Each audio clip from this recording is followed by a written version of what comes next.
Okay, cool. Hey. Oh, sorry. All right, I'm back. All I'm right, welcome focused. back. How was your tournament? Was pretty close to how I was expecting overall. So Okay. Cali Cup, Yep. I ended up. I remember saying that my main goal was to go like 5-3 at a minimum, hopefully 6-2, Yep. and if I go 7-1, awesome. I Yep. ended up going officially 5-2-1. Yep. But the draw was absolutely a win in everything but official. So like, Okay. in my Yeah. mind, it Sure. was a That can 6-2 happen sometimes. performance. Yeah. Yeah, it Yep. was weird. There was like some miscommunication, and then I forgot to hit like who went first on my tabletop battles, and so I had the scores backward. It was a mess. Oh, that's Um, annoying. but either Lame. way, I feel like I Okay. performed. I had two games where I felt like I played really well, five games where I felt like I played, good enough, very Yep. controlled, and then one game where I just turned off my brain for a turn and it lost me the game. So Yeah. it That's happens. frustrating. Yeah. Um. Okay. So 6-2 sounds like a good result, right? Yeah. Obviously we had the blunder there, but like actual in game wise, that seems like a good result. So hey, Yeah. congrats, man. I know there Thanks. were like a ton of good players at that tournament, so There was, that yeah. wasn't like that wasn't an easy one. Yeah, when even like the guy who wins the event doesn't go undefeated, I feel like 6-2 is pretty respectable. Yeah, So exactly right. Everyone went seven and yeah, one basically around then. yeah, Exactly. Nice, bro. Okay, cool. yeah. What did you want to focus on this game? Like first and foremost, so we can really lock it in. So in this one, the main thing. So I sent you the player pack Yes, for you're the like upcoming event and a list that I'm yes. kind of looking at. I'll go ahead and put This is it the Battle in. Shocked Grand Tournament. That's correct. Yeah, this Fantastic. And one this is using WTC, is it? correct. Yeah, which is actually Awesome, part of awesome. why I'm a little bit unsure of how to play it. Cool. Yep. Because I have played like 5 games on WTC terrain ever. Cool. And one of my main concerns about this one is that I think I'm the fourth highest elo player at this event, so I think it's Hmm. very in range of me winning. Yep. But two of them are World Leaders players, and we're playing on Search and Destroy all of day one. So Okay, good. Well, that's a good bit of research for sure. yeah. Nice, cool, cool. All right, sweet. So let's go through your list. Cool. Mm. First of all, how did you find the list? You were playing the like triple chimera, triple ogren Yeah. style as well, right? Yeah, absolutely. So, in general, the biggest thing that I found about it, I mean, kind of like what I said in the email before, it's a very unforgiving list of like Yep. making Yep. mistakes. The other thing that I was running into is I did not feel like I had enough reps going into the event that I was also playing against the clock because it's just Yeah. a lot of activations. Yeah. Yeah. Um, so I think those were the two major things. I would like to Yep. try and find something that's a little bit more More forgiving. forgiving to play, Yep. and For also sure. something that has instead of like that list had like 20 activations, something that has some like 15 to Yeah. 18 Yeah. range. Yeah. Sure. Yeah. Yeah. No. Cool. Did you want to join in game, or do you want me to screen share? Uh, yeah, I can join. Give me a Cool. sec. No worries. Uh, The name is Fireside and the password's 123. sounds good. Join.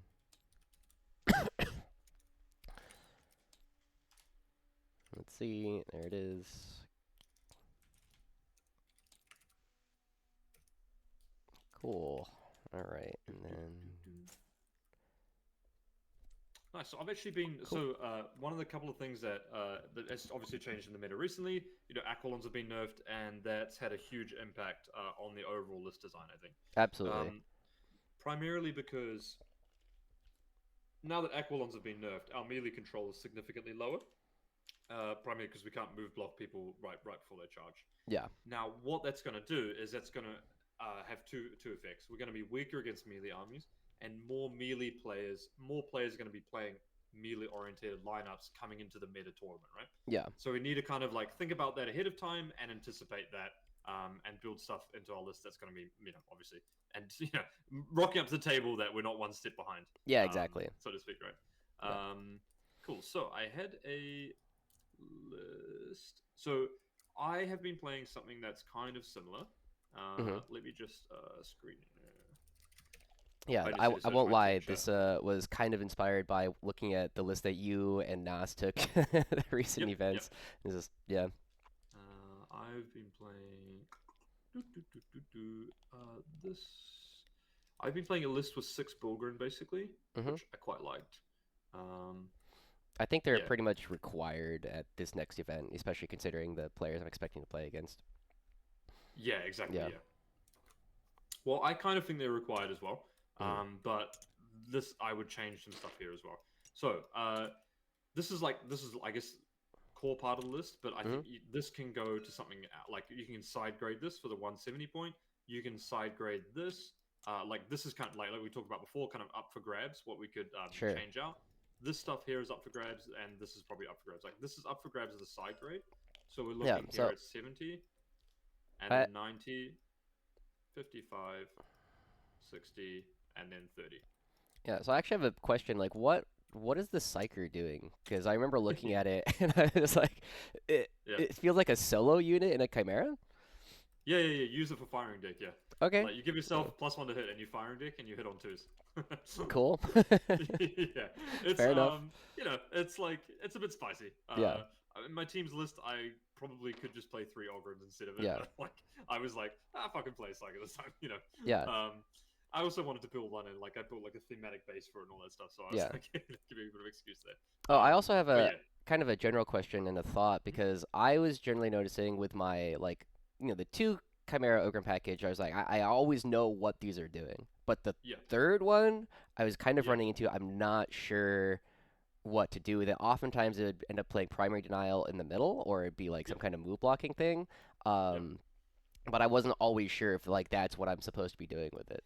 Yeah, so I usually play it towards the middle sort of as well because it works. It usually works out in my experience that you can't stack two chimeras on one side and still be hidden, and Yeah. that's kind of that's what I ran. I don't know if you ran into the same thing, Yeah, and then exactly. so I kind of use it in that middle sense as well. Actually, usually, yeah. Yeah. Or like I'll leave the 3 Ogryn kind of at home in that sense, and that'll like hold my home field for a while, Yeah. and then I'll put the go Leontis forward and stuff like that. I was finding that too, that oftentimes I would just have one just like hanging out on my home objective, which I felt was Yeah. like I wasn't sure if that was better than just having a unit of Cadians.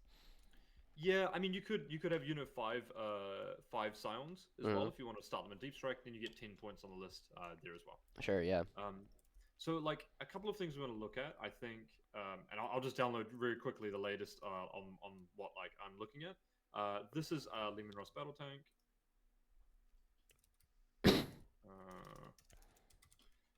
and then that's 70 points we've gotten. And then I think you probably only want to play one unit of Quillons now. So you're Really? at Okay. 160. Yeah. And then this is 190 if you drop all of this. Yeah. For 190, you can then go up to like a Hellhound is 80. And then if this is 250, you've got 2 Hellhounds there already and Sure. Grand Strategist, which is pretty good against a board control, like against a melee meta here as well. Yeah. The only thing is that we're losing a bit of shooting, obviously, with the Lehman Russ. Like against World Eaters, what's quite good as well is like you can just play the Eradicator. The Eradicator is going to be 70 plus 90 is almost bang on 160 there. So Hmm. that kind of works out nice. That's just a straight downgrade and the Aquilon's gone. You still keep the Psyker and the Commissar. But then you could swap out this 190, 145 package for like, I don't know, maybe even something else, right? Yeah. Just Um, to be clear, you're using the Commissar as just like a Cyclops, right? yeah. Mm. I deploy him on the Yeah. board, and Oh, interesting. critically, yeah. Because turn one, he's the cheapest unit with move that can do area denial, deploy teleport homers, engage in all fronts, and cleanse, and there's another one in the middle. I'm forgetting right now, but basically Yeah. he's like turn one. If I draw these cards, that's what he's going for. So Gotcha. I usually start him Interesting. on the board because that's usually the last part which you really want to Yeah. actually deploy him. Yeah.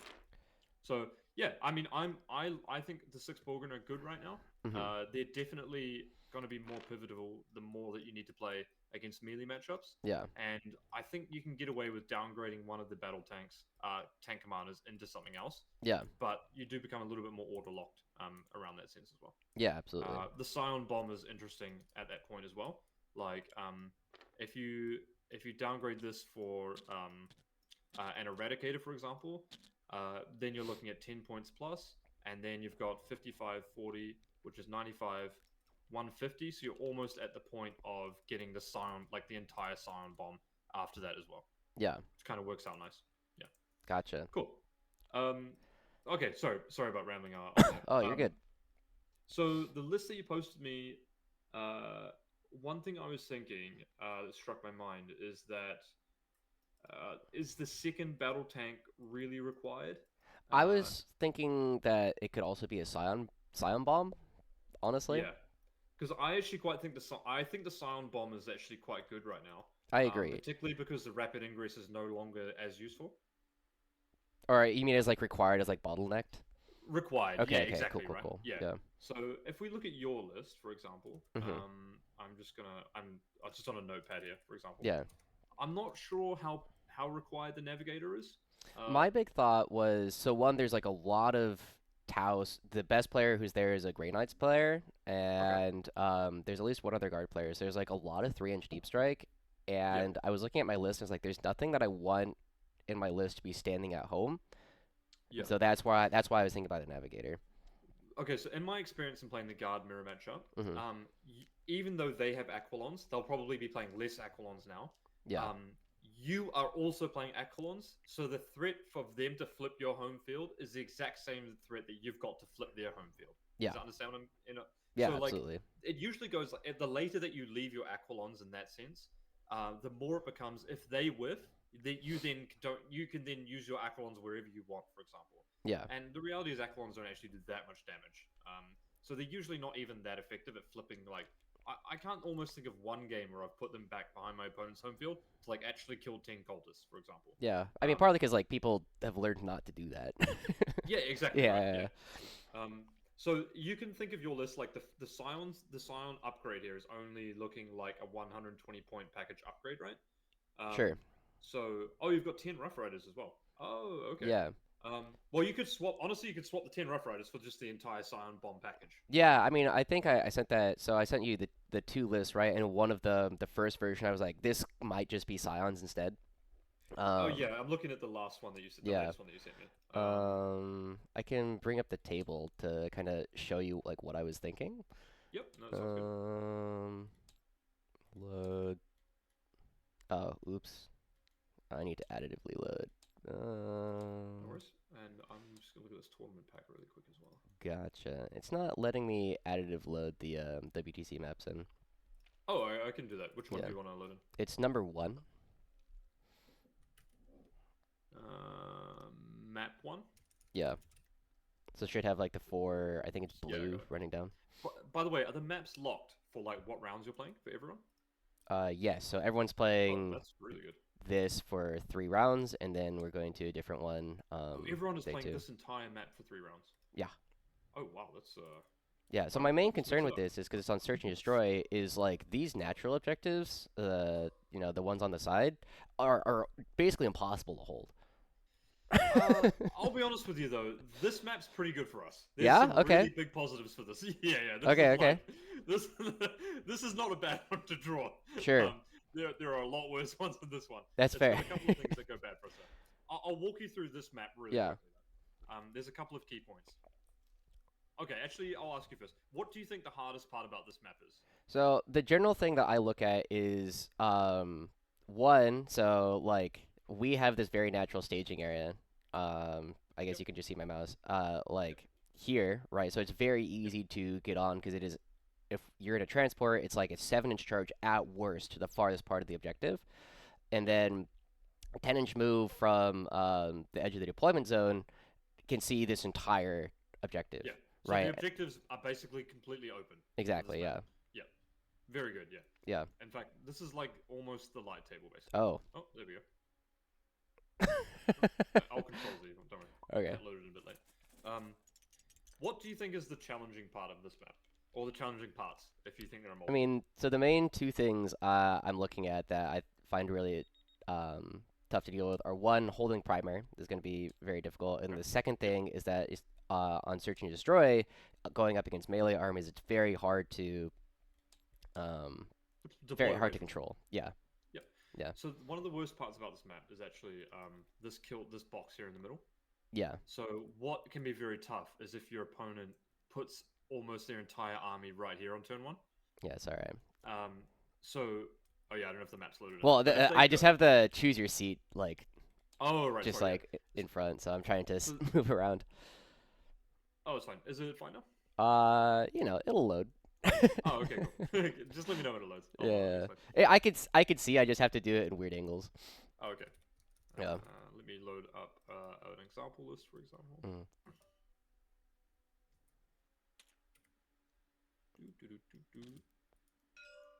Oh. Oh, right. Oh, something weird is going on. Okay. Cool. Cool. Nice. Cool. You should be good now? Yeah, I'm good now. Cool. So if our opponent basically deploys here Yep. and goes, like, scouts are in here, goes here, has some Vindicators here, one over here typically is the place you spawn Yep. them. Honestly, against guard, I would just deploy everything on the line here. If they, on turn 1, do this, it's kind of awkward for us. Yeah. Because of a couple of reasons. You have to be on this terrain plate here to shoot into here. Yeah. And this angle here is quite tough to get. Yeah. So mitigating this against melee armies is very important. Now, if you're against a World Eaters player, there is a chance, and very regular WTC players, there's a chance that actually what they do is they stage into this ruin here, behind here, maybe behind here. Yeah. And they just go 1 or 2 units in here, right? Yeah. It's actually way more scary if our opponent puts their entire, they puts 6 units here, and then has the capability of going wherever they want, and just sucks it up for 1 turn, right? Yeah. We're okay if they couldn't connect with a few units. So this is the main thing, you need to worry about this map.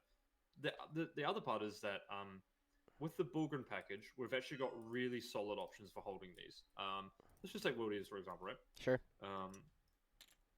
So a couple of key things on this map, you correctly identified. When we're deploying against, mixed armies, one of the key deployment places is, this angle around here. Yeah. This angle here is, super hard to shoot into. And the Chimera can, pre-game into here. That's exactly, yeah. Even, you can maybe, put it here, and then there's, something here. Even, here is actually quite hard to shoot. The Lehman Russ might be slightly too big. 2 Exocrines can fit back here, for example, right? Yeah, absolutely. This one here is, obviously quite good. And then you've got, this position back here, which is, okay. Yeah. So, this is, down here is the aggressive part that we want to actually play into. And if you, deploying Chimera, Chimera can go straight down here, Lehman Russ right here, and then they should almost never be able to hold this one. That's correct, mega hard. Likewise, if we're putting our Chimera on this map right here, we're going right here. Pre-game 6 can, be off this terrain or something. That's fine. Yeah. And one of the details on this one is that you can hold this point here and block the 9 inches backwards and still kind of be hidden. If you deploy them like this and go around the point and then go back here, you can just deploy them like this and it naturally kind of blocks that without ever being able to be shot as well. Then if we're here, our Bulgren can actually be staged right here in this point. Yeah. Let's say World Eaters, right? Our ideal setup against World Eaters is something like this. Let me turn the deployments off. Stop here. Like this, where we're wholly within 6 of our Chimera or a unit that wants to get charged. Yeah. Where we can heroic into. This setup's perfectly fine. Yeah. This is our way that we're going to hold against armies like that, you know? Yeah. This is pretty close to what I was actually looking at. I was even considering the original version of the list had a 20 brick of Krieg that just sits here out in the open, and then you just res guys onto the objective every turn. And I was I rejected it because it's just too expensive. Yeah, there'll be a point where stuff becomes even less lethal, where the 20 brick of Krieg is actually not that bad. It's not the far off it right now. Against shooting armies, we've got this option right here. Exactly, yeah. And we've got an option maybe to put the Chimera, even if we go first. The Chimera in the middle here is not terrible as well. Yeah. So if we're deploying the Chimera on search and we're deploying it here, where it can go down here, for example, going here on turn 1 is actually very, very annoying for our opponent. Because the shooting angles here are really difficult through the crate. Yeah. They basically don't exist. And through here, they have to be on this terrain platform where we can just basically shoot them back as well. So something to consider. If you get a fast, cheap unit that you need to do a secondary, putting it right up against there is quite good. Okay. Should we go through the other... And you're playing Tipping Point for the other rounds? Tipping Point, but it's on... I don't remember what number it is. But it's on a different one. 54. Yeah, 54. Should we load up Tipping Point maybe and go through that? Sure. Tipping Point is... This one seems really easy, honestly. Looking at this terrain plus deployment, I feel like this one is pretty straightforward for like guard play. The only real issue that I've ever looked at is the one staging ruin off on the side. But that's part of why I was bringing in Rough Riders is because they threaten anything that's staging in there really effectively. Yeah, in my experience, Rough Riders just don't deal much damage though. That's the only. Hmm. I wish they were good. I'm sorry about that. That's That's just. okay. Yeah. I just like. Oh man, I wish they were good. I've just really struggled for them to like KO a unit. Yeah. And typically what you're doing with Rough Riders is like you're hitting a unit that you can't shoot usually. Yeah. Which is a little bit like, yeah, that's frustrating. Yeah. Can I load this back in? Okay, cool. This map. Mm. Okay. A couple of key things about this map. One is that you can kind of like sneaky beaky go up the side here, and that's Yeah. one of the good ways of playing it. Let me just go load in a guard list. Yeah, one of my concerns as well is that any Lehman Russ that starts over here, I'm not sure, or in this corner down here, if they can actually fit to join the rest of the join the rest of the game. I don't think you can. I don't think you can. Although Yeah. deploying down here is pretty. You don't want to be doing that anyway. Yeah. Mainly because like you're kind of resigning yourself to shooting down here, which isn't Exactly. terrible, Yeah. but like one key part about this map here, and there's another tipping point map or Hammer and Anvil where these two super owls are like even more next to each other. Yeah. Is that you really need to start skirting down the board edges with your key utility pieces. Like Yeah. the chimeras like kind of actually love being right here. That's all good. So Yeah. like one key breakpoint is like where you can move here, move 10 with a move, see onto the objective, right? Yeah. Like so if you can stage right here where it's a 13-inch move to getting straight on there, like that's good. But realistically, their chances of breaking your objective begin by you not moving your Catachans out on the correct turn to move block this area right here, right? Yeah. Like if we move block this area right here, it basically is impossible for them to hit like this objective at all. Yeah. So that's probably like the key play pattern for that side of things. Yeah. Deployment wise, Lehman Russ in reserve is super good on this board because you're going to because a lot of the game happens like on this board. If you're prepared, that like it's pretty hard to stage in here realistically, right? Like if we do deploy down here, we could just move here, shoot into here. That's fine. Yeah. So they're not really going to stage their melee units here to threaten your objective. So like ruin doesn't really exist. But at the same time, going from here to here is obviously far too far. Yeah. So it becomes more about like, can you think of creative ways to break your opponent's objectives, whilst at the same time like securing yours. Yeah. One key point is like if you can go on the terrain plate here after you've kind of scooped out this part, like shooting here to here is not the worst in the world. Yeah. But like it's not great. If you're here, then yeah, you can move on to the middle point and then shoot there if they're on the terrain plate, obviously. Yeah. Yeah. But overall, I think this map's really good. Yeah, I agree. I feel, yeah, that's why like when I look at this, it's pretty straightforward. Because like you said, as long as you use the Catachan or you can use a unit of Aquilons to just like string out in this area, and it prevents the what do you call it? It prevents the staging from being super useful. And I think the other thing, right, kind of like you identified with the Lehman Russ, if you just bring in like a Lehman Russ here, like this is a pretty easy angle. Like I'm really not worried about this one at all. I think like round 3 is probably the one that I'm most worried about, just because it is the latest round where I'm still on search and destroy. Yeah, and that makes sense. Do you have like the mission pack for what they're? It is. So day 1 is JKL. So round 3 would be take and hold, hidden supply, search and destroy, on terrain 1. I think hidden supply is take and hold is probably if you're against a pressure army. Hidden supply is probably good for you, especially with take and hold, right? Yeah. Because pressure armies, to cover more objectives is even harder, I would say. Yeah. What I would say is on the list that you posted, I can see like there's. I would be very tempted to move the 10 Rough Riders into the Scion Bomb, like we talked about. Sure. So just a 5+5. I like the 5+10 because against the armies like World Eaters, you're primarily using them to rapid ingress Overwatch, right? Yeah. Like, and if you can soften up stuff before that, like that's really good. Like they literally have no way of playing around that ability. Like you just drop in, shoot, do whatever you want. So I think that's probably like you're probably going to get a lot more value out of that in general. And then you've got an interesting decision of like, do you play 5 Scions or are you moving like? Well, that's 120 points, yeah. So, like, are you keeping the Aquilons and the Navigator? Personally speaking, I think that for one, is the Navigator 75, I think? 75, yeah. for 165, like you could maybe look at better stuff there. Sure. Like I don't know if the second unit of Aquilons is really where I love it to be right now. And the Navigator is like the Navigator might not be bad, but oftentimes it's going to be a 70.5 point unit stuck it on your home Yeah. field, right? My main concern with like not bringing the navigator is I feel like it's really hard to control our home if we don't have access to that 12 inch, right? Especially, I'm not really Yeah. worried about the Aquilons, but especially if I'm like playing a round 5 Grey Knights and they just 3 inch deep strike something, I'm worried that I don't have anything that can sit on this objective safely, other Yeah. than like 2 Lehman Russes. Yeah, or like a Yeah, oh right, yeah, like an expansion objective maybe. yeah, Yeah. For 75, I mean for 75 you can straight up buy a Chimera, right? Like yep. maybe let's look at some of the options. In a Chimera, Let me you could find bring like another Catachan and then like have 20 points for Grand Strategist. Oh, it's already that's already in the list. Um, yeah, or like we could yeah, or like yeah, so you get another unit of Catachans and then you could go 110 with the Aquilon change maybe. hmm I mean, There's it's not the also worst. possible to just throw in a unit of Cadians and just say, sure, you can shoot me off of it, but now I still sticky it. Yeah, this Yeah, sticky's not bad actually.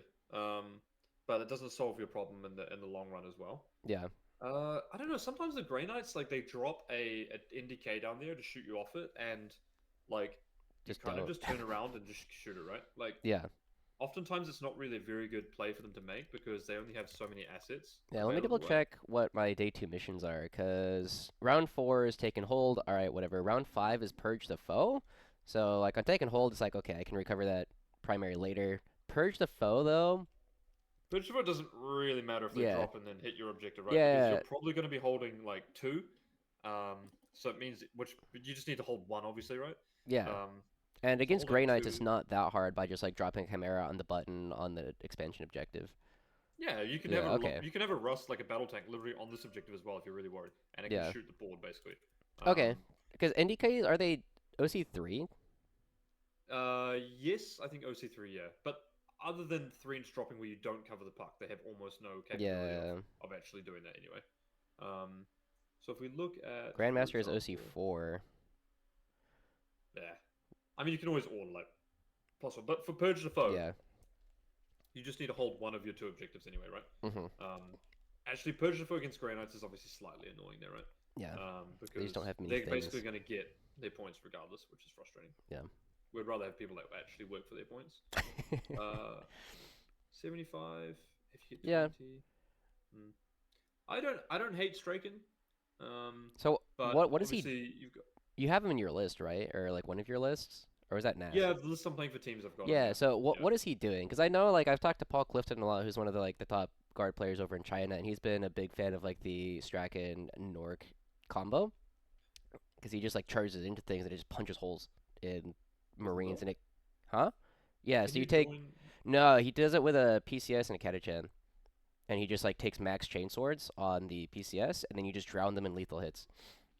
Oh, can you take a PCS 10 Catachans, join Strachan and the Nork onto it? Yeah, because Nork joins the PCS. Oh yeah, of course. That's funny. Yeah, Oh yeah. yeah, I ain't It doing kills Angron that. on the charge. Yeah, that's not terrible actually. Yeah, I just use it as a 55 point bullet basically. So yeah, at 622 with 4 rerolls, you get plus grenade plus 3 shots that it yeah, damage to, right? You get like a good amount of value out of it. Scout 6 is kind of nice if you go first. Has a 25 millimeter base, so he's yeah, quite good for doing secondaries. And then he has a bit of a follow up where he can kill like 2 possess quite reliably if you're shooting. If you're gonna split onto an objective, right? Like yeah, he's got a very reliable amount of damage, but it's not particularly high. yeah. And That's it's pretty easy to position him. Usually, like move 6 and charge is usually easy with his yeah. small base usually. I mean, that's how I Um, was using him pretty early in the edition for a yeah, while because he yeah, was just hopping a Chimera and you just go like, okay, kill that thing, and you're like, okay, yeah. yeah, The battle tank is like, and yeah, yeah. If you're not playing 3 tank commanders, I do like four hulls in I general. agree, yeah, And I think with the new change now, you kind of are probably going towards more four, like 2 hulls, 2 and 2, or like one and yeah. three, for example. Um, So if yeah, we I think drop the maybe 5 and 5. Navigator and the Aquilons, what if we put in like a set? What? Hold on, that's I mean, 3 165. Scout Sentinels is like what comes to mind. Yeah. I It's was thinking a 165. Hellhound and another 5-man Scions. Yeah, I like that's fine as well. I think. Sure. Yeah, Okay. actually, I quite like the Hellhound and 5 more sounds because Yeah. you then get the combo with the battle tank.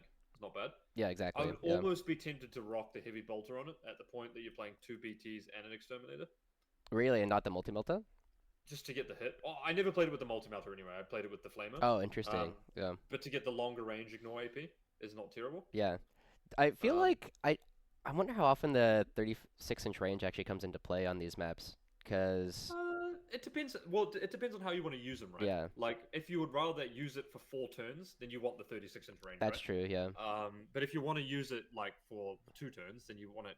Then the flamer is absolutely fine usually. Yeah. 'Cause you I've can almost maybe always gone underkill with a little bit. the multi-melta as the secondary, just because like instead of like a 87%, it's like a 75% chance to strip cover, and then you just have a multi-melta with lethal hits, which is Yeah, cool. I kind of found that like I usually love it just to get it stuck in combat, so then the flamer was okay there. But like it Yeah. also becomes a lot more heavy of an Overwatch threat when you're running it at 12 inches, which is Yeah. kind of why I like it. Like you're running 3d6 instead of 2d6. Were you noticing Um, that people? Because I was noticing that in most of my games, people will be like just staying out of 18 anyway. Because I tell them it's like, yeah, it's 2d6, it's 621, and they're like, oh, okay, I'm gonna stay out of that. And then the heavy flamer Overwatch doesn't come up as often as I wanted it Yeah, to. I mean, oftentimes they shouldn't be. They shouldn't really be Yeah, playing around there, though, right? Like you're like, okay, sure. cool, great. No, I much rather prefer Overwatching like with the tank commanders these days, especially with the squadron buff.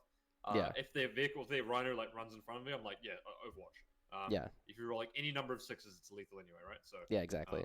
yeah, yeah. I mean, I am a fan of the 3 Scout Sentinel, and at the same time, 165 does get you the Hellhound plus a 50 point like unit, which isn't terrible.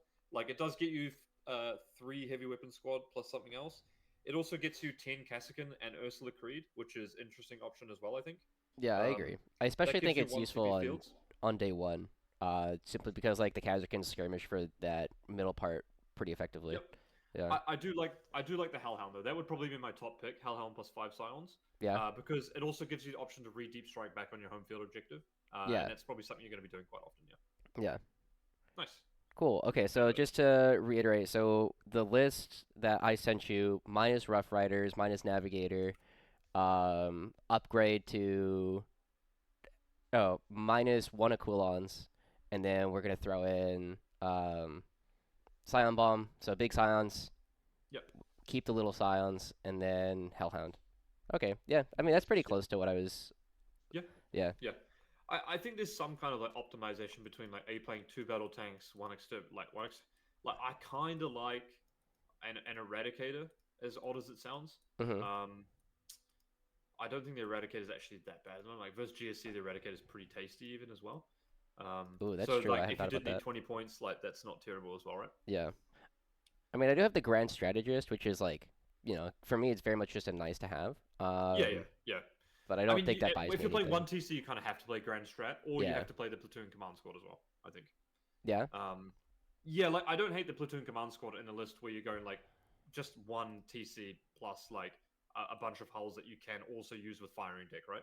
Like you yeah, do need to balance that out. That's something that in my team's list this weekend, I'm kind of like, I probably went a bit too thin on the order. Like, yeah. I'm probably gonna have to play Leon just a bit more closely, for example. Yeah, So, I'm trying to follow like the idea on why the PCS comes in as like a counterbalance to the tank commander because the PCS can't order the same things.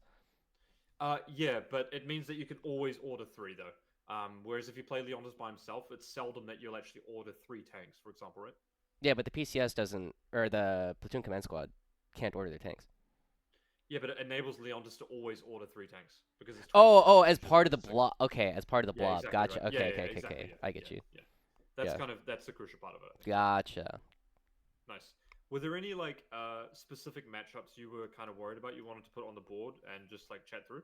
I mean the big one is day one world leaders, right? Because Okay, it's just cool. like, it's just the thing that I'm most worried about. I'm very confident in my ability to play against world leaders on day two maps, just Yep. because Yeah. they're just so open. Do you have a World Eaters army, for example? Not ready to go on tabletop sim, but I Okay.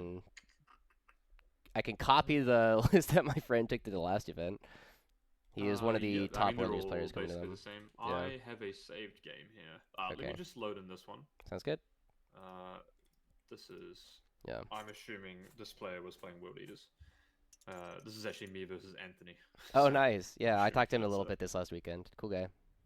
Yeah, he's a cool guy. Yeah. Yeah, definitely good at Warhammer as well. Yeah. Did he end up winning? Yeah. No, he got like second. Yeah.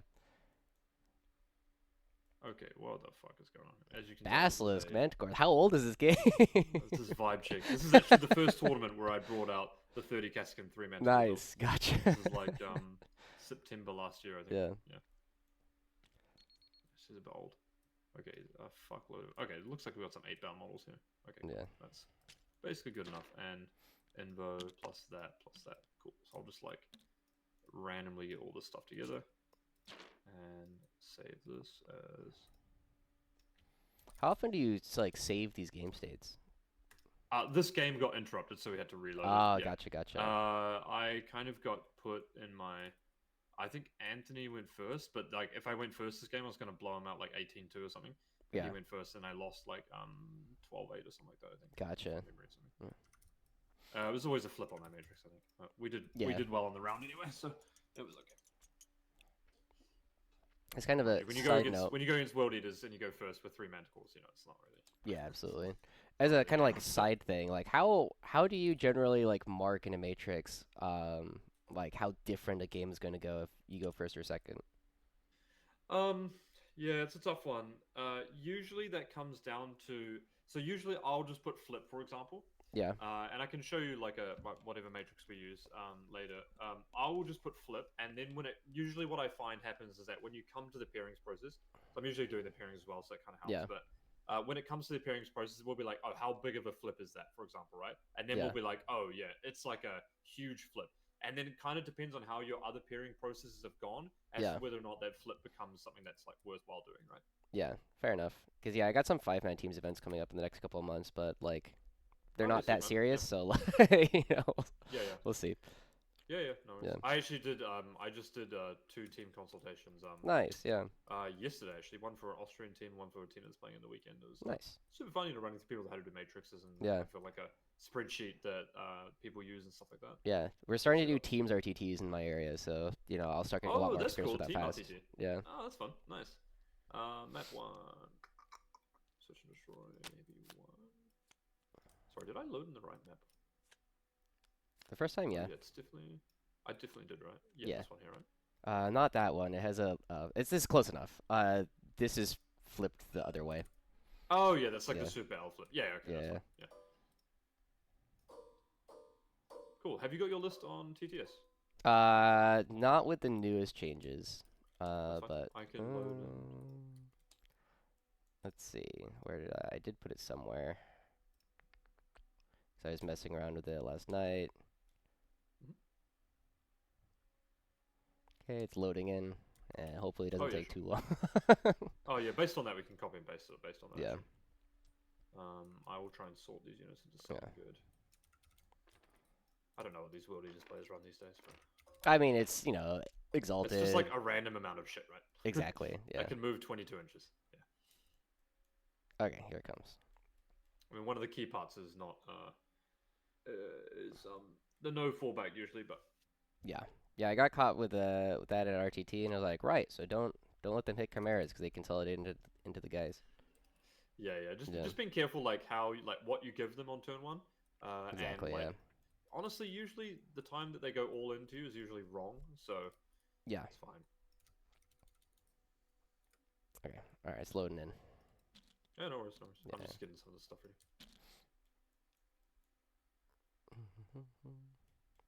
I can never tell 8-bound and exalted 8-bound. I just ask my opponent every time which one is which. Like, which one's the 8-bound? Which ones can I not fall back from? Those ones? Got it. Cool. I'm like, mate, they all look exactly the same to me. Yeah. Okay. So I have it coming up over here, and then. Cool. Objects, saved objects, CaliCat V1. This should have everything else I need. Maybe this.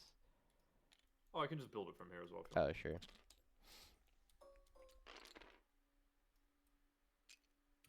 you had a Hellhound as well, right? Yeah. Oh yeah, so it's basically just plus a bunch of scions. I don't worry about This list not have. Oh, this list doesn't have a Hellhound in it. Oops. No, that's fine. I'm just going to duplicate the Chimera and Yeah. call it a Hellhound. That's the Scion brick, and then you've got 5-man as well. We're dropping. This does not exist, but this exists ×2. And you've got 4 of these. That looks correct. How did you find not playing a PCS? I mean, I've been doing it for a while, so it's fine. Cool. Yeah. Sweet. Yeah. I'm still trying to fight the good fight and convert. Yeah. I mean, I definitely think that there are some events that I would want to prep or want to put a PCS in, but this was not one of them. So. Yeah. Yeah. Yeah, I mean, it's definitely got places, like I said before, depending on the order splashes, like where it's like actually very good. Yeah, and how important it is, I think, to just have like that big unit of guys on the home objective. Yep. Yeah. It's more about like how you utilize it later on. Yeah, exactly. So it's not just dead weight points usually. That's what I hate about the most. Yeah. Okay, cool. Cool. Should be the list right here.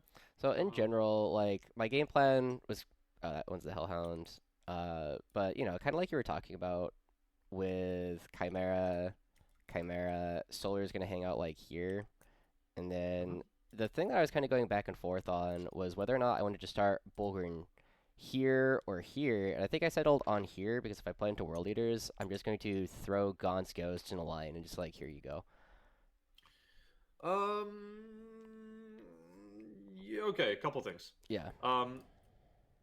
That is doable, yes. Yeah. Or you could put your ghosts here and create like one safe zone for yourself, you know? Like you could put them here so they can't scout move.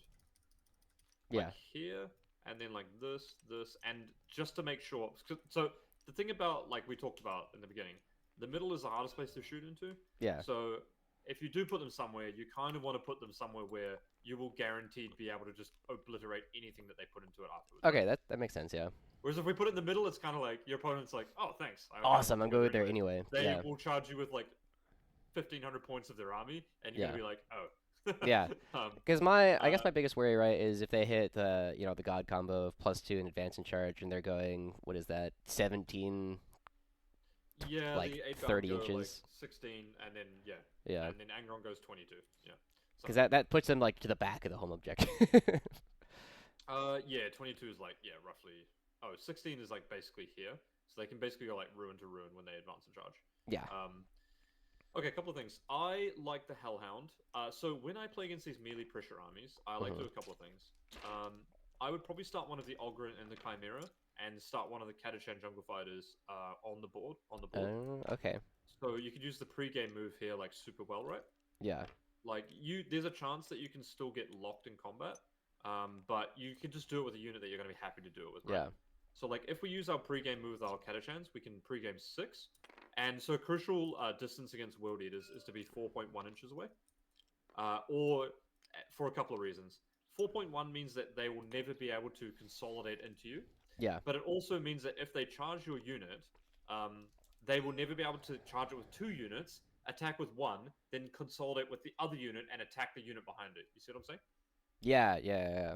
So like let's say I have like 2 Exalted 8-bound. I'm like, oh yeah, cool, we come over here. You deploy like this, which is a bit sloppy. You're like, okay, I'm going to fight here. And then my other 8-bound unit is going to be over here. And then I'm going to kill your Catachans with like this unit. And then now I can consolidate. Exactly, yeah. Here, right? So that's like, they don't have many tricks, but like that's one of the tricks. So 4.1 away, you can't move through this part of the board. Like this is perfect if we just go like this. And make sure that they can't.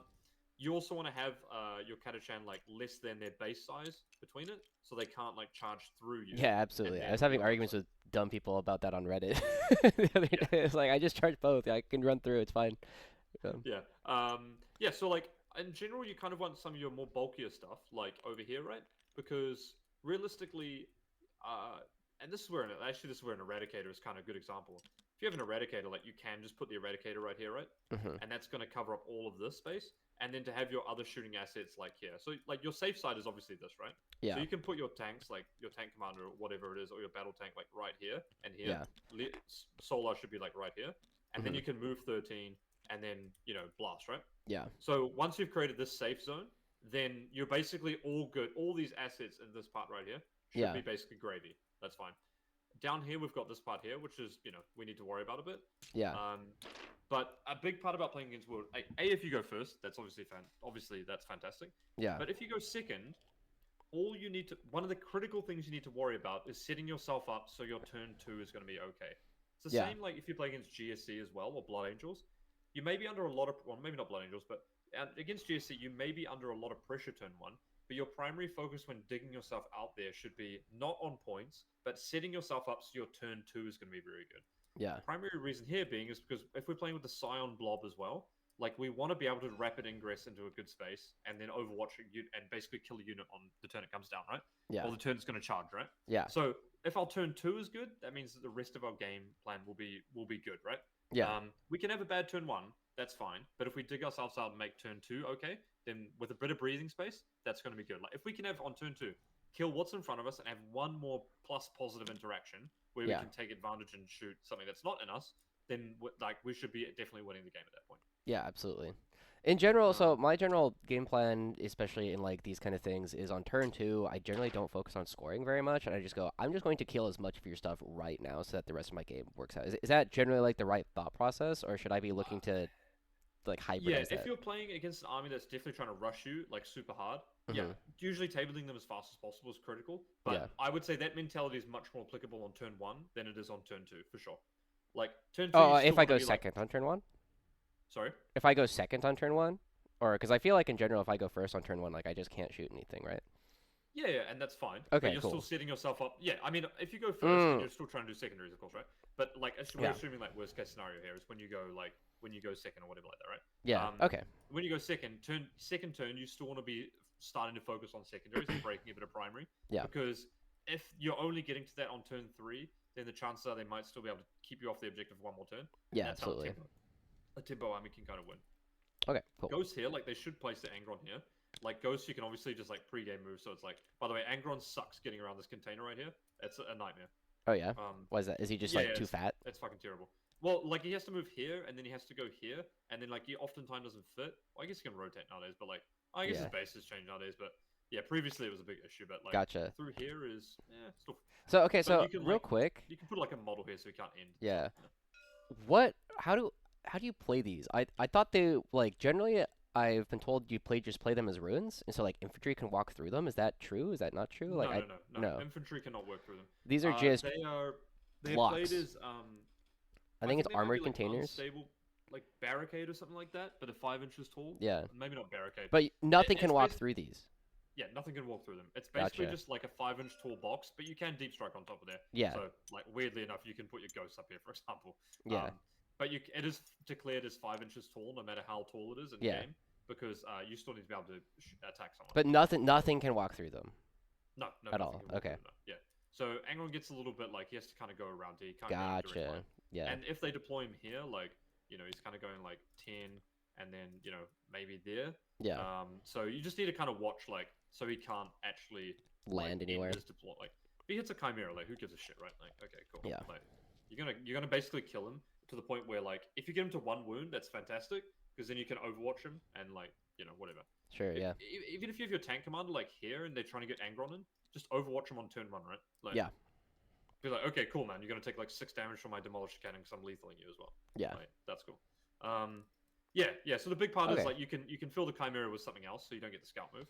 And then deploying those catachans is like really big, and you want to create like a 1/4 of the board, like 1/2 of your deployment zone is generally the way to look at it. Yeah. Where like they can't hit you on this side, so then you can stack your other assets down here. Gotcha. Right? So I'm just playing like a hammer and anvil with like a little bit of extra space over here is the idea. Yeah, exactly right. Okay. Like the most important part is like on the side where you put your ghost down. They usually can't scout move and then charge you turn 1, so you can deploy like your assets that you don't want to get tagged in combat. For example, right? The Bulgrin heroic is still like mega good as well on turn 1, so like that's super important as well. That's where having Bulgrin is obviously really really strong. Yeah. I mean, if you are kind of worried, you can even play the Scions on the board. But typically, if you have the Scions in the air, they're also going to be worried about you coming back down like onto this terrain plate, splitting, shooting, doing something like that, right? Yeah. Or, like rapiding back here, and then like splitting, shooting on here, charging to spawn they have on there. Then it's like oh, now they kind of need to go both directions, and they're kind of screwed. Yeah. Yeah, that makes sense. For sure. And then Aquilons will always start in the air. Yeah. So generally Yeah, then, so if we have like the two chimeras, which one? I mean, I guess it would be in this situation, like this chimera is going to be the one doing the scouting. But how do you generally playing for this? Do you just like throw Ogryn over there? yeah. I don't hate the tanks being on there at the end of the day. Like Yeah. a Lemonros battle tank is kind of fine on there, right? Especially Yeah. if you're running the multi melter one. Like if, for example, it's on here, like, and they hold the objective because it got flipped. Like, okay, it's gonna re-roll at that point, right? Yeah. So kind of fine. Like the shooting lanes here are fine as well. So Yeah. like big durable assets are fine to hold there, and bearing in mind that like you're fine falling your big durable assets back to kill like counter kill what is on there, right? Yeah. That'll Absolutely. probably happen for one turn, for example. Yeah. Leontis is like also super good there as well, right? Like, just 6 power fist attacks is good. Yeah. Spam grenades as much as possible in the melee matchup, because that's going to be like the difference maker when they have the feel no pain up. Like Yeah. grenading is just killing like one exalted 8 pound or something, Yeah. almost, right? Tank shock is good there. So like, your respawn's not as critical. So like tank shock plus grenade strat is going to kill like, 2 exalted 8 pound, for example, right? Which is, your shooting's not going to be particularly reliable against them all the time. So that's like something to consider. Yeah. Also, like Angron, like you don't need to really kill him, right? If you've got their whole army, he's like the last target you shoot at, right? He can only kill like one thing a turn, whereas all their other stuff can score them points and lock you up in combat. Yeah. And I mean, Ingrid, you just got to pay the tax. Like he's gonna kill one thing, and like so Yeah. be it. Yeah. He might kill an exterminator or whatever, right? They're like, okay, Yeah. cool. Who cares, right? Okay. Yeah, it's a bit of a finicky one. Like it's the type of game also that like turn 1 and 2 and deployment are like the most important, right? Yeah. So it's fine to take a lot of time on turn 1 and deployment, because like turn 4 and 5 are going to be like lightning fast, right? Yeah. You're just Absolutely. going to be like, okay, drive my thing here, shoot you with everything, bro. Like what, okay. So let's go back to the Catachan then. So so we take them out, and is this generally like the kind of thing like you'd start them as, or would you start them as like I think you had like a line like in here? Yeah, usually I do 2 at the end. It's just how I do it. Yeah. So it'll just be like this. You want to have it slightly smaller than this because their bases are Yeah, slightly absolutely. smaller than that. But like, yeah, it'll be like this and then like this. So you, Just so you straight just up a line. yeah, so you use Ghost like here, and then the Catachan will just create this line over here. That's your general idea, and Yeah, everything behind it's exactly, supposed to be safe. Okay. And then you can even put like your exterminator like right here, so that if they charge, the Bullgren can heroic, and they have to be on this side. Yeah. You're fine with that, right? Yeah. Like, okay, cool. Charge my exterminator with your 6 exalted 8 bound. A, you're not gonna kill it. B, I'm gonna heroic. C, I'm just gonna stand combat and shoot you next turn, right? Like, okay, great. Do 6 Exalted not kill? Mate, you'd be surprised how much 6 exalted do not kill. Yeah. Like, Yeah. they don't actually hit anywhere near as hard as it sounds. Yeah. I know the regular 8 bound they have to strike 14 weapons and they just rip things to shreds, but yeah. Yeah, I'm pretty sure exalted 8 bound like don't have. Yeah, like I mean, I just can do strike the math. 14 I can look and into 3, it. Like if it's worst case like- scenario, put a Hellhound there instead, like whatever. Yeah, it's the type of thing where they have like very limited rerolls, right? Like, all Yeah. this shit, right? Yeah, Hellhound is fine as well, Yeah. But the point being, like, it's fine to have them hit one of your big durable assets because you're gonna kill all that for free, right? Yeah. Um, And also the this Hellhound is the- costs like half of an Exalted unit, so whatever. yeah, exactly. Yeah. Like they're all so expensive, right? Like, there's no way like 3 exalted 8 bound don't kill a chimera, right? For Yeah. example. So then you just fall it back if you can, and then like shoot them, right? Yeah. Yeah. The turn 2 is like the big one where you want to look for a rapid spot, ideally split into 2 units, for example, and then charge something else, Yeah. right? Because that army absolutely hates going backwards. Yeah. Because it completely relies on having sticky, cheap, dead stuff on objectives, and then not having to pay the tax of actually holding that Yeah. with other units. And then I guess the priority thing for me, so in general, I just kind of don't use my Aquilons when I'm playing World Eaters to shoot at Jackals, because like you said, they just like, okay, whatever, 1 CP reactive sticky. But I also Yeah. know, like, all the World Eaters players I talk to tend to complain about being CP starved all the time. And so I'm kind of wondering, like, I think my first priority is generally, like, these guys can't charge, here's a line, you can't move past this. Yeah. But how often do you actually find yourself just being like, I want to attack your CP economy? Is that even a thing that crosses your mind?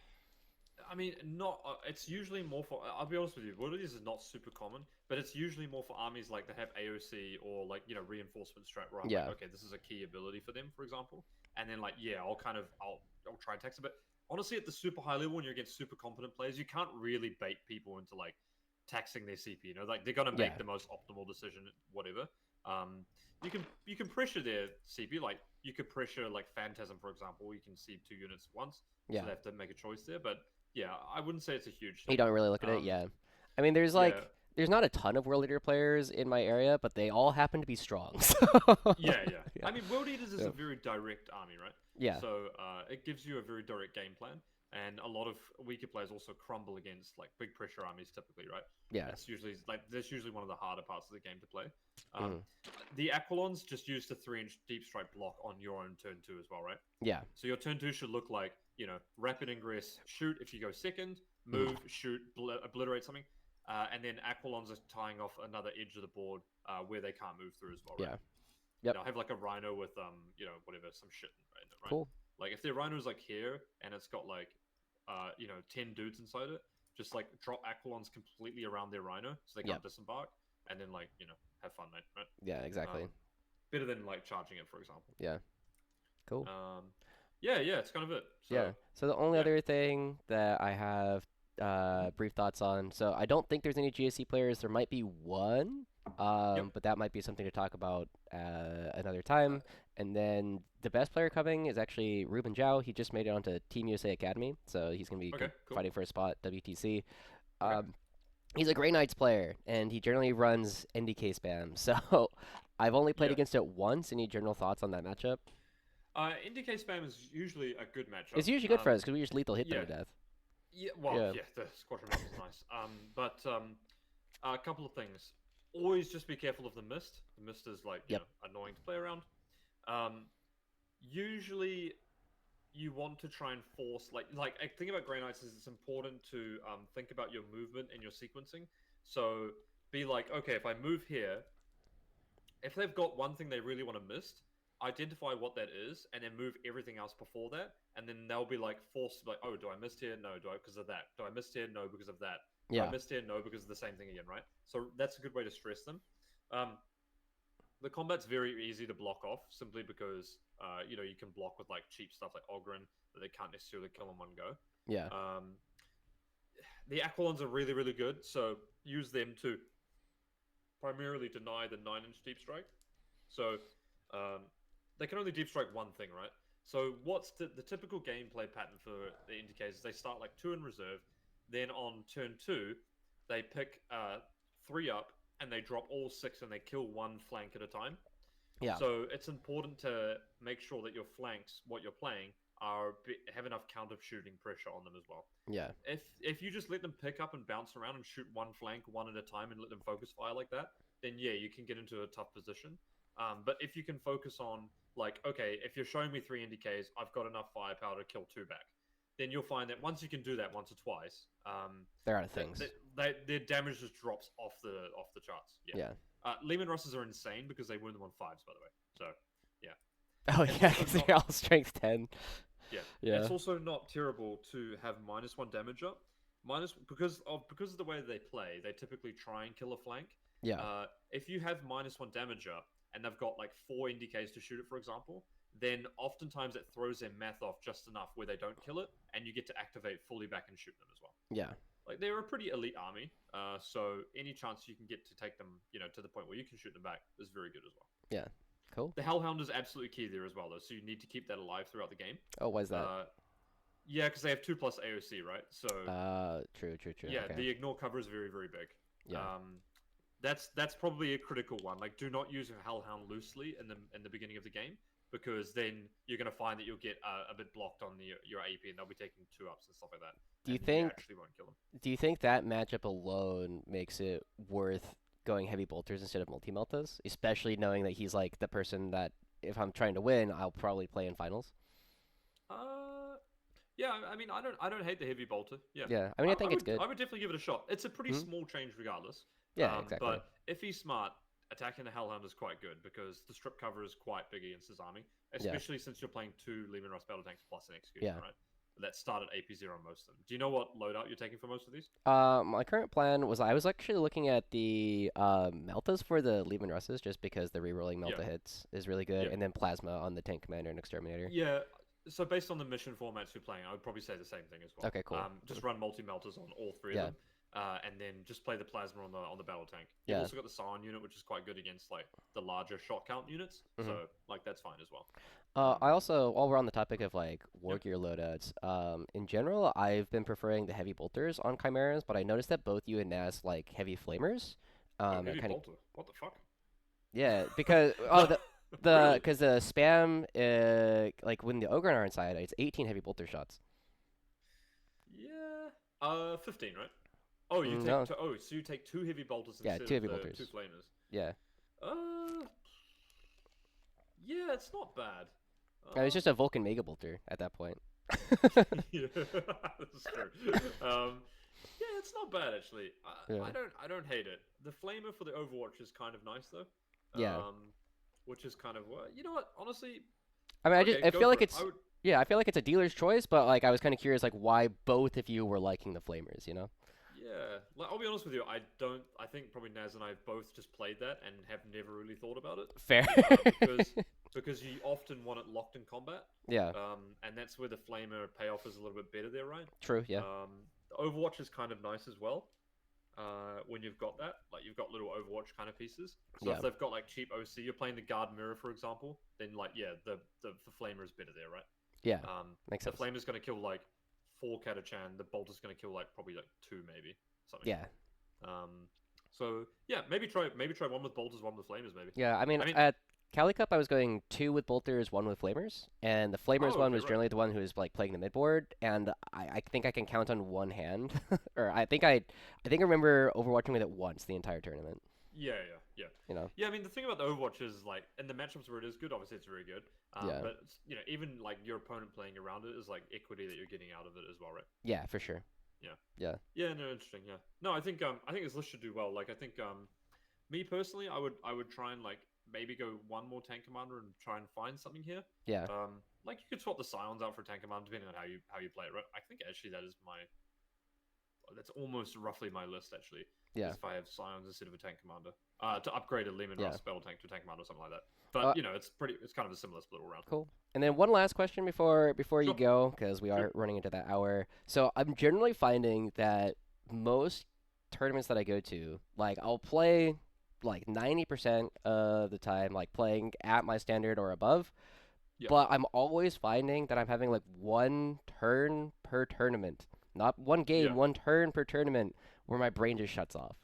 And I'm kind of Yeah. like, Hmm. how do I avoid that? Because it absolutely lost me my round 3.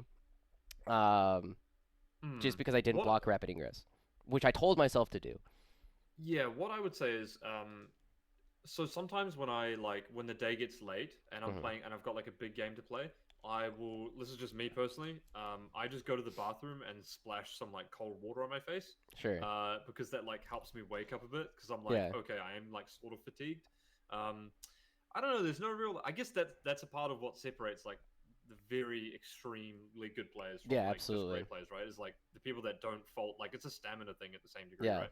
It's like okay, just being like, yeah, you're able to play while not making like as you would say, probably a rookie mistake, given that you knew you should do it. Yeah, I knew I In should do it. games Yeah. like that. Yeah, I mean, if you do feel yourself getting fatigued, like I would say, like try and step outside. Like also have a chair where you can sit a little bit Yeah. more, and then between games, like probably like take some time out for yourself rather than like chatting to everyone. Sure. I know like I do That's that probably a lot good as well. idea, Like actually. Yeah. yeah, like I'm always chatting to people and stuff like that. Then I get to my game and I'm like, man, I haven't really had any time to just like decompress a little bit. Yeah. So I guess the general rule there is like it's important to have downtime between your rounds so that you Yeah. can perform like at your round, right? I think 'Cause one if of the you're just things like that actually go happened on. for this round is I won my previous game. Like my opponent conceded top of 2, so like Right, I had yeah, like okay, an yeah, so you hour have and a a lot half. of So yeah, maybe it's just like I had like too much time. I think yeah, maybe it's like the kind of thing like maybe I just need to do some jumping jacks or something before the game yeah, starts, just get the blood going again. yeah, But yeah. I mean, yeah, yeah. In short, like you need to get your game face on sort of a little bit, yeah, right? So if you're run down, then you need to take time for it. Or if you've just had a lot of like intense games, you need to like have a chill out for a bit, like splash some water on your face, have a drink, yeah, do something like that. I mean, but yeah, it's a tough one. Like, there's no real like, oh yeah, you just do this 5 easy steps. yeah, I think absolutely. you know, getting some endorphins, like going for a little jog around outside the building or whatever like that. You Yeah. may look like an absolute weirdo, but like it'll be But if it good works, it because works. Nobody's gonna yeah, argue with the exactly right. results if you get them, you know? Yeah, exactly. Yeah. I mean, Cool. maybe try that out before your round 3 at this tournament, right? And Yeah, try that out before your last round. And just try and make sure, like, oh, you just have a little bit of downtime for yourself. I'd say as well. sounds good. Cool. Cool. Awesome, man. So are you playing this weekend? No, this is so like list submission is due Monday, and then it'll be Cool. the weekend Exciting. after that. So Cool. Are you getting cool. some practice games in this weekend? Oh yeah, I think 3 TTS games lined up for today and Nice. tomorrow. So Cool. Awesome. yeah, I would try. What I recommend is try maybe the one of the battle tanks going to a tank commander. Either going to a tank commander and dropping the scions, hmm or dropping the Lehman Russ down to an eradicator actually, and sure. then trying for a 20-point upgrade somewhere else with the 5-man scions. Maybe Yeah, it's kind of interesting. Yeah. cool. Awesome. Sweet man. Sounds Hopefully this has good. been helpful as well. Yeah, absolutely. Yeah, this Awesome. is for me honestly. This I know the last one like a lot of people really liked it, but for me, I think this one was definitely way more useful. Okay, cool. Yeah, So no, yeah, it's fine. Sometimes you can like it's a little bit hard to like on the first one. It can be a little bit difficult to like get exactly what you want out of absolutely. it. Yeah, And since that one, I've started asking people on the first one like, what's 3 priorities that you want to talk yeah. about this session? So make sure you're nailing it. But yeah, if this is the stuff that you find helpful, then Yeah, yeah, this was is very like helpful. Yeah. this is actually easier stuff for me to do. Like like going through Yeah. these games and stuff. Yeah, rather I than, like, definitely could teaching tell. I was myself. like, I like when you were like, "Here's the gameplay," I was like, I already do Yeah, this. yeah, yeah, So, yeah. all right. Well, this No, has awesome. been really helpful. I already sent Sweet. you, so my PayPal email is the same as the one I'm emailing you Awesome. from. So, Okay, cool. Yeah. Sweet. cool. I'll probably get onto that tomorrow morning. So Sounds good. All right. cool. Thank you so Awesome, much, bro. David. Hey, have a good one, man. Enjoy Take the it easy. games. See you, bud. Bye bye.